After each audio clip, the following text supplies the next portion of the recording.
Evangelho de Lucas, capítulo 18, versículo 1 ao versículo 8. Jesus contou aos seus discípulos a seguinte parábola para mostrar-lhes que eles deviam orar sempre e nunca desanimar. Ele disse: em certa cidade havia um juiz que não temia a Deus, nem se importava com os homens. Havia também naquela cidade uma viúva que se dirigia continuamente a ele, suplicando-lhe: faz-me justiça contra o meu adversário. Por algum tempo ele se recusou a atendê-la, mas finalmente disse a si mesmo: embora eu não tema a Deus, nem me importe com os homens, esta viúva está me aborrecendo. Vou fazer-lhe justiça para que ela deixe de me importunar.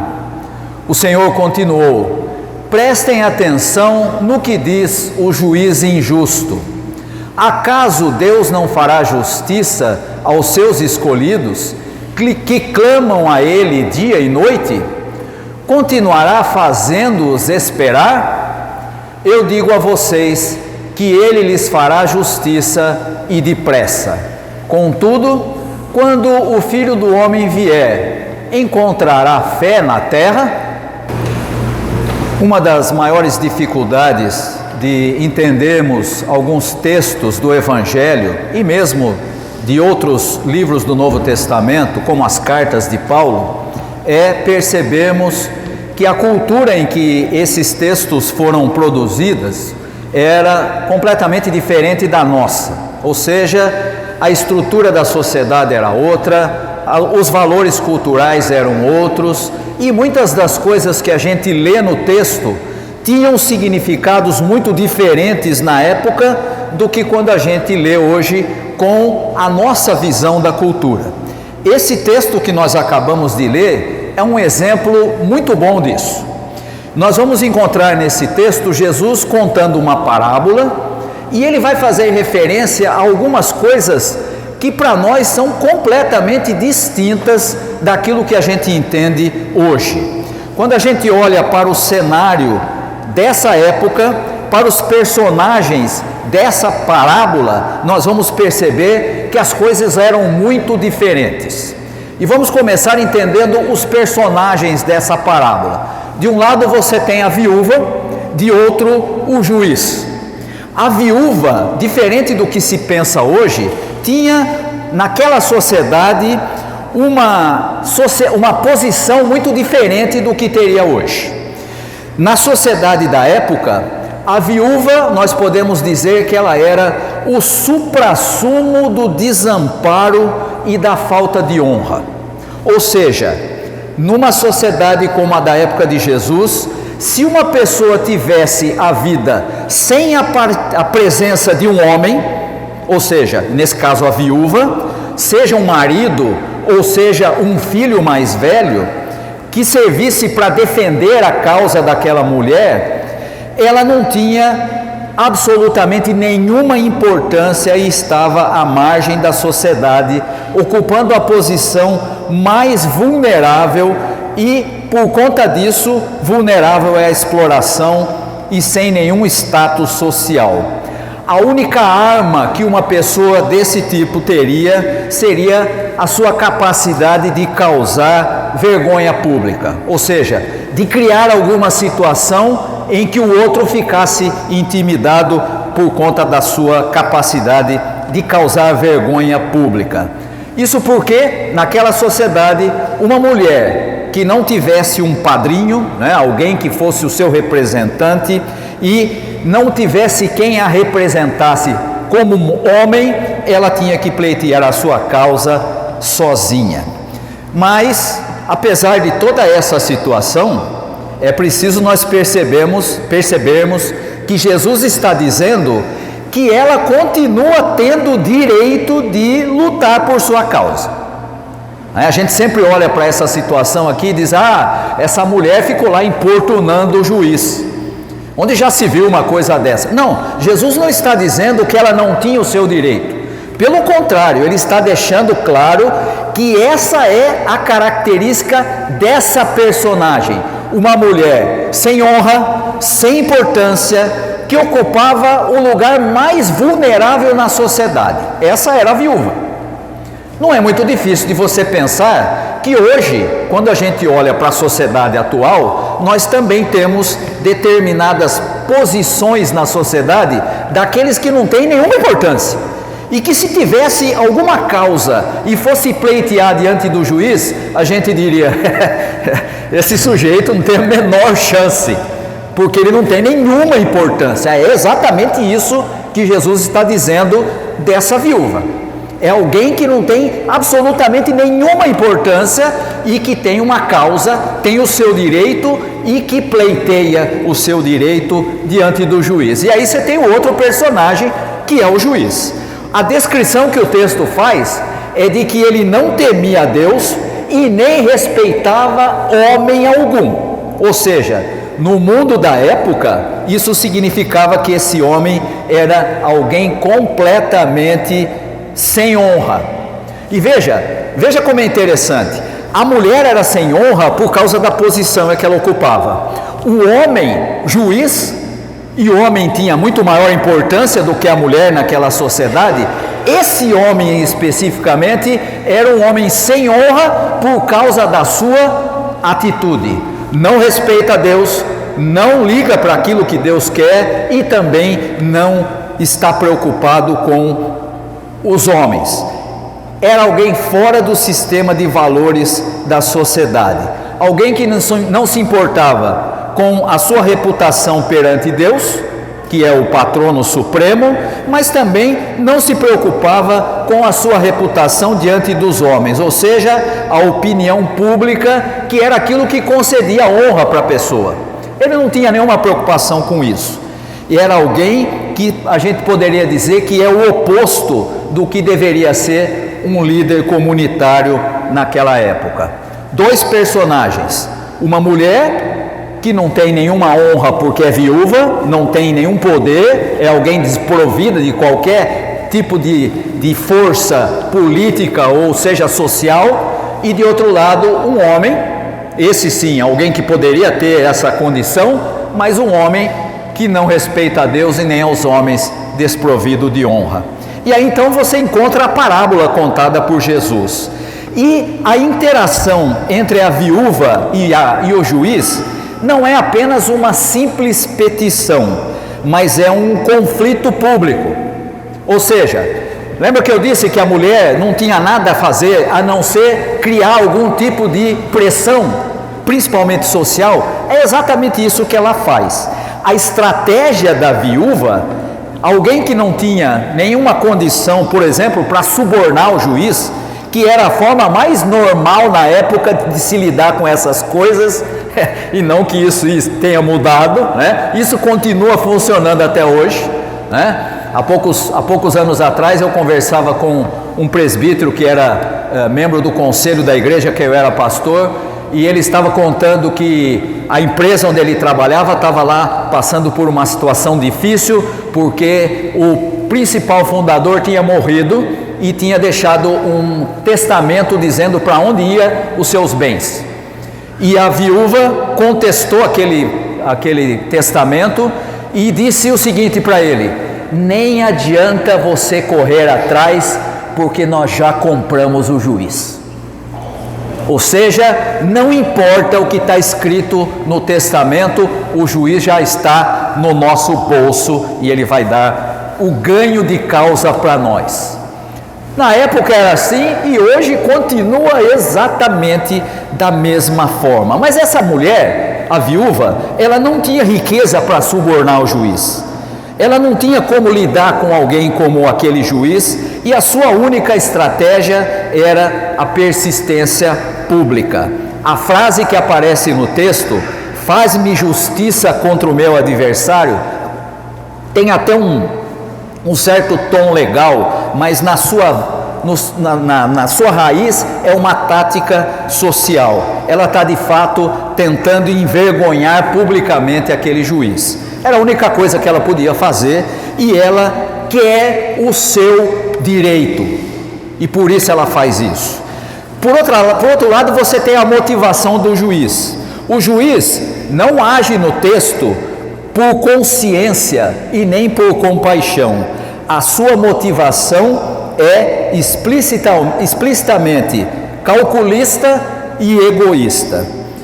E veja aí que o texto diz: mesmo que eu não tema a Deus, nem respeite homem algum, essa viúva está me aborrecendo.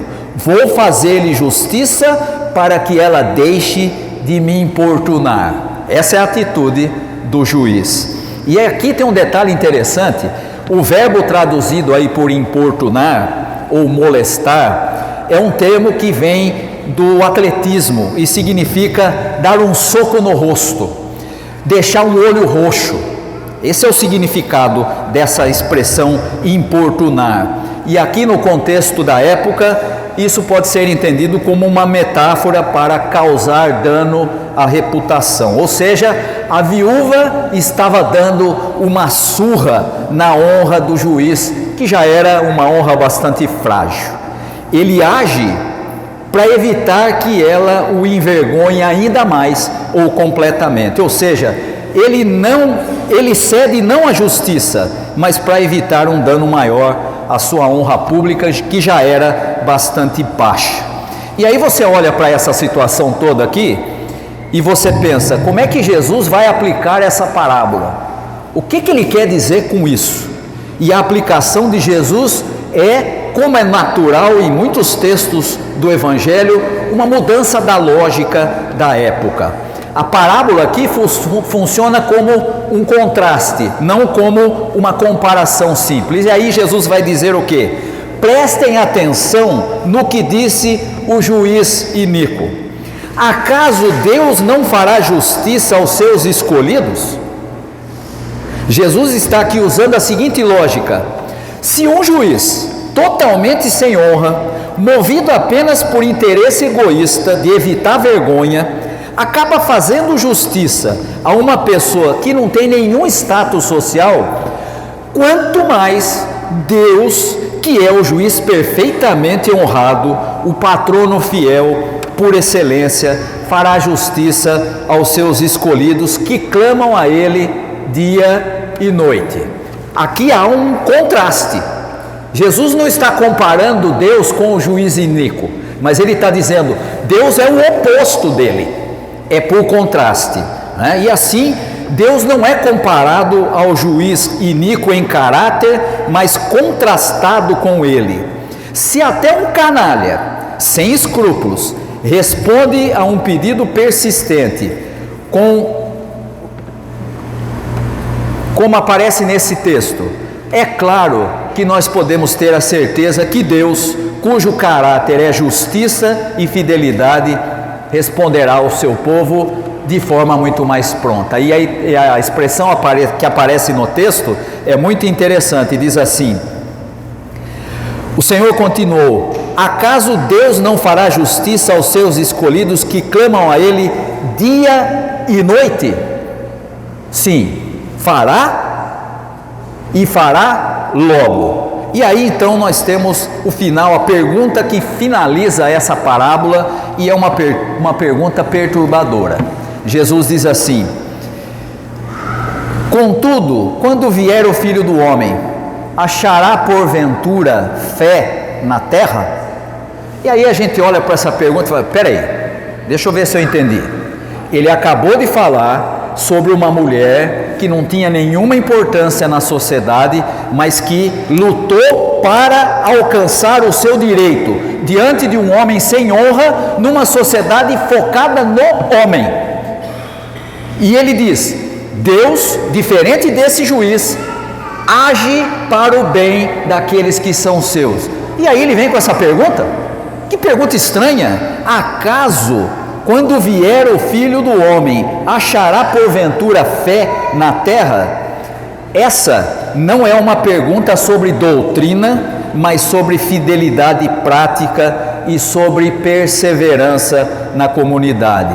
A fé aqui é a lealdade confiante de que Deus, ao contrário daquele juiz iníquo, é um patrono de confiança. A pergunta é: no meio da opressão e do sofrimento prolongado, o povo de Deus vai manter a sua lealdade e continuará clamando a Deus, confiando em seu caráter justo, ou vai desistir, agindo como se Deus fosse tão indiferente como aquele juiz da parábola? Por isso, irmãos, esse texto, a parábola contada por Jesus, é menos sobre orar sem cessar como uma disciplina pessoal e mais sobre manter a lealdade a Deus, confiando que Ele agirá com justiça em favor do seu povo. Nesse texto, Jesus ensina o povo, primeiro, a reivindicar os seus direitos. É isso que Ele fala da mulher. Numa sociedade perversa, dominada por pessoas inescrupulosas, não se pode esperar que os direitos sejam representados e defendidos por pura boa vontade das autoridades. Na maioria dos casos, direitos só se conquistam com teimosia e com muita reivindicação. Hoje em dia, eu já ouvi isso inúmeras vezes, em muitos lugares e na maioria das vezes nas igrejas. Não, você não deve reivindicar os seus direitos, isso é ruim para a imagem do cristão. Jesus está dizendo exatamente o contrário aqui. Jesus está dizendo, faça como essa viúva. Imagine na nossa sociedade alguém sem nenhuma importância, sem nenhum valor, sem nenhuma projeção social, alguém que vai lá e diz, eu tenho direito e eu quero que ele seja respeitado. E Jesus está dizendo, faça como ela, seja insistente. Sabe por quê? Porque o Deus que cuida de você, diferente daquele juiz que é iníquo, Ele está protegendo, Ele está cuidando. Ele, diferente daquele homem que era alguém que não respeitava a Deus e não respeitava a ninguém, Ele é fiel. Se Ele, que é muito mais fiel do que esse homem, ouve os pedidos do seu povo, o que é que nós temos que fazer?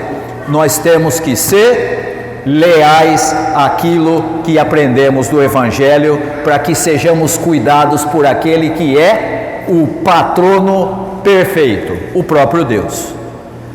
Ah, pastor, mas então a gente tem que reivindicar direito? Sim, sim. Não espere que uma sociedade, e a nossa não é diferente, que uma sociedade como a nossa, que valoriza quem tem e não quem é, que ela vá dar direito àquele que precisa.